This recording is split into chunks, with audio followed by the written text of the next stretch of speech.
Claire, chargé de mission RH et formateur, avec une petite spécificité qui est allier l'innovation et les ressources humaines. Et en ce sens, j'anime également le blog Innovation et RH. D'accord. Aujourd'hui, donc, vous avez pris part au projet TrueLille avec ce système de non-conférence. Quels sont les éléments qui vous ont incité à prendre part à ce projet, à répondre favorablement à la demande d'être médiateur sur l'une des conférences proposées aujourd'hui? Bien, je suis participant de True Paris depuis quelques années, donc je connais bien le concept.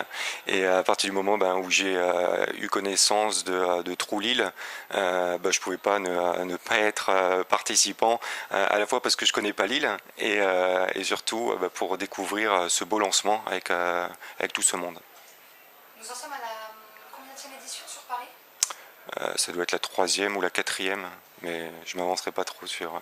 Avec un nombre conséquent de participants, comme on l'a pu le voir aujourd'hui? Sur Paris, aujourd'hui, plusieurs centaines de participants. Et c'est vrai que Laurent le rappelait, aujourd'hui, le lancement de TrueLille a dépassé le nombre de participants par rapport au premier True Paris. Donc aujourd'hui, vous êtes totalement convaincu par le système de non-conférence que propose le True? Ah, tout à fait, oui. Il libère la parole et réellement permet les échanges, là où souvent dans d'autres conférences, en fait, les participants écoutent sagement les intervenants, posent éventuellement quelques questions, mais finalement n'interagissent pas tant entre eux, et c'est ce que permet le format TrueLille. Vous pensez que ça fait davantage évoluer le débat aujourd'hui qu'un système classique de conférence? On a tout autant à apprendre des participants que des conférenciers eux-mêmes au final. Ah oui, tout à fait. Globalement, je pars du principe qu'on apprend d'abord par soi-même et au contact des autres.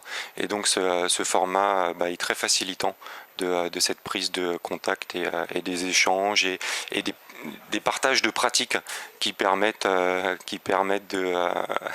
On va être troublé sur le coup. Il n'y a pas de souci. Vous pouvez reprendre votre phrase si vous voulez, on va laisser un petit temps. Et comme ça, si on souhaite l'intégrer, il n'y aura pas de problème. C'était très intéressant ce que vous disiez, je suis désolée. Oui, mais j'ai même oublié la question d'origine finalement. C'était sur le fait que on apprend plus par soi-même dans un premier temps, etc. Et que le système de TrueLille permettait justement cette collaboration qui faisait avancer l'ensemble en fait, des personnes participantes. Oui, mais j'ai dû aller au bout. Il n'y a pas de souci, écoutez, il n'y a pas de problème, excusez-moi encore. Quel était aujourd'hui le sujet de la conférence dont vous étiez le médiateur? Alors c'était comment identifier les potentiels à l'ère du collaboratif. Et que retiendriez-vous aujourd'hui globalement de ce qu'il est ressorti de cette discussion?